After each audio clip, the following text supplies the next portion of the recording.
એક સુંદર ગુલાબનો છોડ એની નીચે પડેલા પથ્થરની મજાક ઉડાવતા બોલ્યો, અરે ઓ પથ્થર, તું કેટલો બધો નકામો છે. તને મારી પાસે જોઈને મારું મગજ ખરાબ થાય છે. ક્યાંક બીજે જઈને મરને. પથ્થર શાંત રહ્યો, પણ સમય પલટાયો.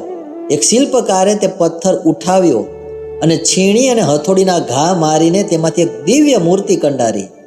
તે મૂર્તિની મંદિરમાં પ્રાણ પ્રતિષ્ઠા થઈ અને એક દિવસ જ્યારે ભક્તો તે મૂર્તિના ચરણોમાં ફૂલ ચડાવતા હતા ને, ત્યારે પથ્થરે તે ગુલાબને ઓળખી લીધું અને કહ્યું કે મિત્ર, તું તો મને નકામો કહેતો હતો ને, આજે તું મારા જ ચરણોમાં પડ્યો છે.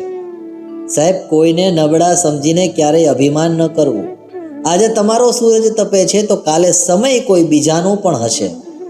સમય જ્યારે પાડે છે ત્યારે પગ નીચે જમીન પણ રહેવા દેતો નથી.